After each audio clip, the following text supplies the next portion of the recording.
Okay, let's dive right into 2 Samuel chapter 21. Yeah, this one, it really covers a lot of ground, doesn't it? It does. It sort of feels like a pivot point, packing in so much. You've got the heavy weight of past actions, this difficult sense of justice, but also profound grief, and then these like dramatic physical fights. Absolutely. It's quite the mix.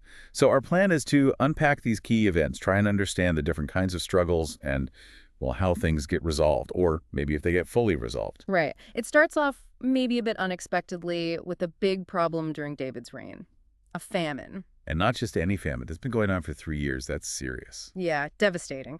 So David naturally seeks the Lord, asking, why is this happening? And the answer, it points backwards to Saul. That's right. The Lord says the famine is because of Saul, and the text calls it his blood-stained house.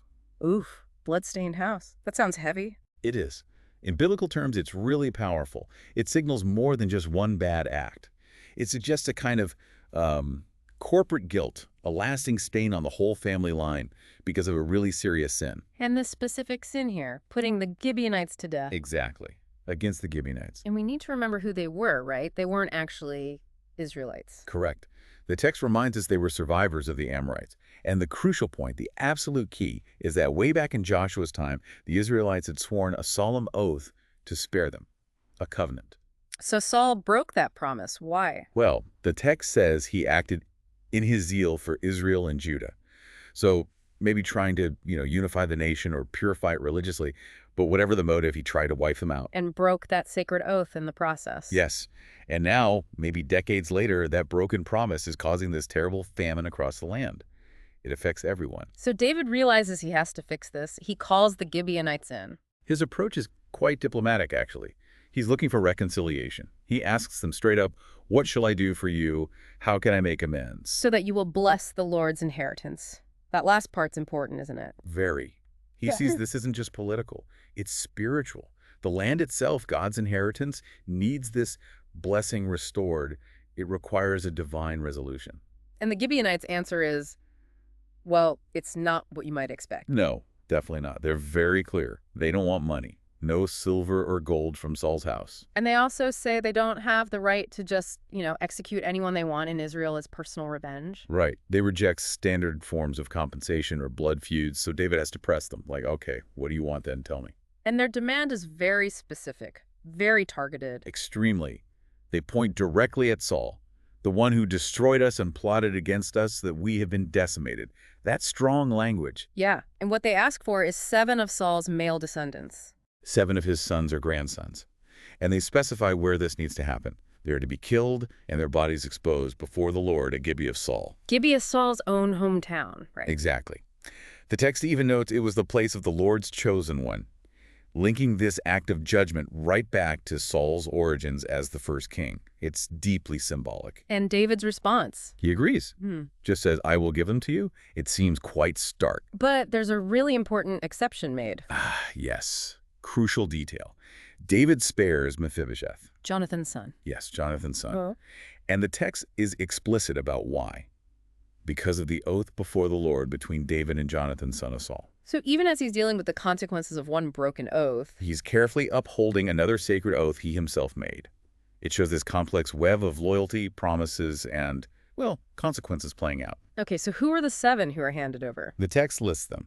2 were sons of Rizpah, Saul's concubine Armoni, and another Mephibosheth, obviously not Jonathan's son. All right, different Mephibosheth. Got it. And then the other 5 were sons of Merab, Saul's daughter, who she had with Adriel, son of Barzillai.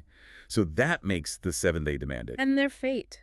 They were handed over to the Gibeonites, killed, and their bodies were exposed on a hill before the Lord as requested.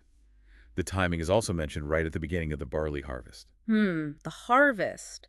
Connecting their deaths to the very thing the famine had ruined. Precisely. It's all tied together. And then comes this incredibly powerful, almost cinematic moment in the story. Rizpah. Oh, Rizpah's vigil. It's one of the most striking images in the historical books, I think. What does she do? She takes sackcloth, a sign of mourning, spreads it on a rock near the bodies, and she stays there. For how long? From the beginning of the harvest when they were killed all the way until the rains finally came, which could have been months. Months. Out there by the exposed bodies. Day and night. The text says she kept the birds of the air away from them by day and the wild animals away by night.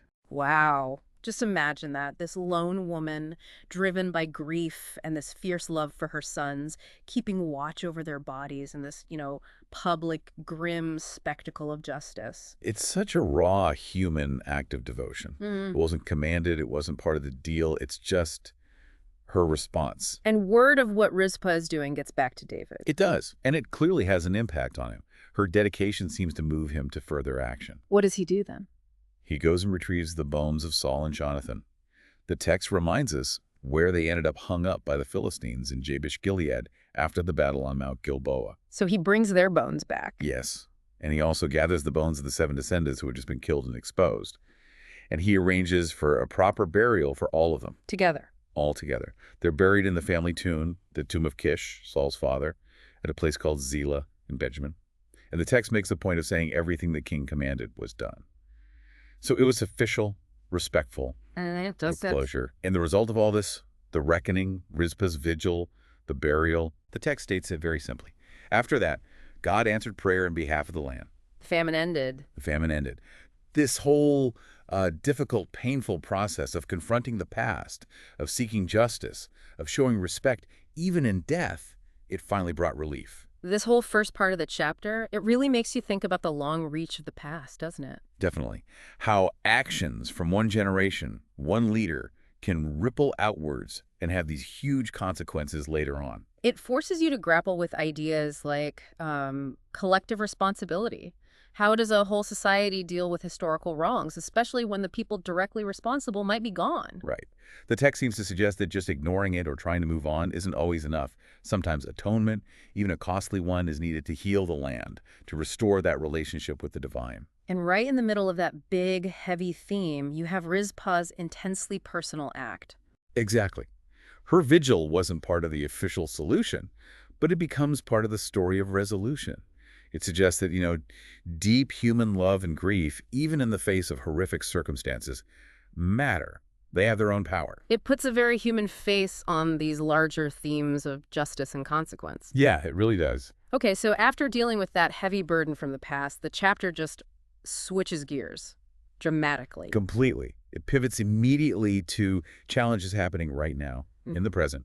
And it's a totally different kind of challenge. Yeah. Not historical injustice, but immediate physical threats, conflict. Yeah, it says there's another battle with the Philistines. War breaks out again. And in this particular fight, David himself goes down with his men. And the text says he became exhausted. David, the great warrior, exhausted on the battlefield. That feels significant. It does. It shows his vulnerability. And right at that moment of weakness, this huge threat appears. A guy named Ishbi-Benob. And he's not just any soldier. No. He's described as a descendant of Rapha. That's basically a giant, part of that lineage of famously large, formidable warriors. Like Goliath. Exactly like Goliath's stock. And this Ishbi-Benob, he's got serious hardware. Yeah.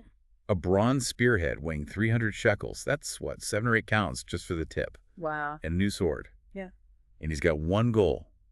He will kill David. So David's tired, vulnerable, facing this giant who wants to take him out. Not a good spot. Not at all. But crucially, his men are there with him. Right. Abishai, son of Zeruiah, one of David's loyal commanders. He sees the danger, jumps in, comes to David's aid, strikes down the Philistine giant, and kills him. Rescue mission accomplished. And this whole incident and David nearly getting killed because he's exhausted leads his men to make a decision. A really important one. They come to David afterwards and basically make him swear an oath. They say, never again will you go out with us to battle. So that the lamp of Israel will not be extinguished. That phrase again, the lamp of Israel. Such a powerful metaphor for David, isn't it? He's not just a king or a general. He's the embodiment of the nation's hope.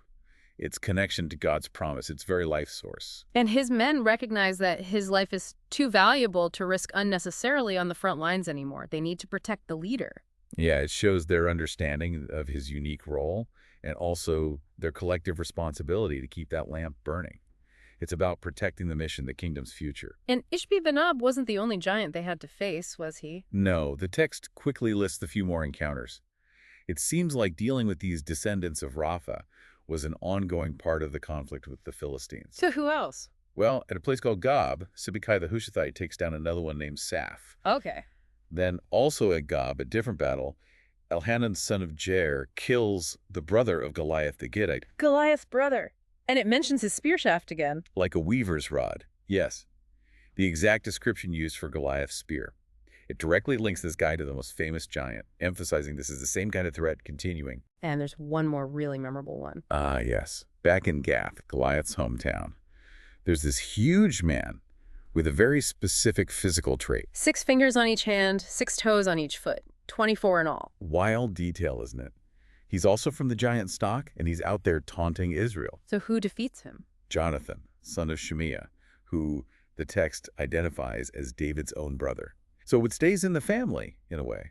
And the section kind of wraps up by saying, these 4 figures, these descendants of Rapha in Gath, Fell at the hands of David and his men. That last part feels key, and his men. It wasn't just David the hero. It was a team effort. So this second half of the chapter, it's really showing a different kind of battle, not settling old debts, but facing these overwhelming physical threats in the here and now. Exactly. Sometimes the challenges are literal giants, right? Huge obstacles that seem almost insurmountable, requiring brute force, courage, and direct confrontation. It's a different kind of struggle than the famine caused by past sin. And it really highlights that even someone like David, a great leader, has limits. He gets tired, he needs his team. Absolutely. Leadership isn't always about being the strongest person in the room. Sometimes it's about inspiring loyalty and having people around you who will step up, protect you, and fight alongside you when you're vulnerable. That mutual support is vital. So putting it all together, 2 Samuel 21 presents these 2 really different yet sort of coexisting struggles within the same story. Yeah, on one hand, you have the incredibly complex, heavy burden of history, dealing with past wrongs, broken covenants, and the need for a difficult, painful reckoning, justice and atonement. And right alongside that, almost immediately after, Yeah. you have the raw, ongoing reality of present dangers. Physical conflict, survival, facing literal giants that require courage and people standing together. Different kinds of problems, demanding different kinds of solutions, all happening under David's reign, all recorded back to back here. It leaves you with a pretty potent thought to chew on, doesn't it? This chapter shows us these different forms of giants. There's the giant weight of the past that needs addressing, sometimes through really hard reconciliation. And then there are the literal giants on the battlefield. It makes you wonder, what kinds of unexpected giants do we face today, individually or as communities? Yeah. And what does it actually take to overcome them? Is it that difficult work of dealing with the past? Or is it about finding that strength and support to stand together against the immediate threats? Or maybe it's often both.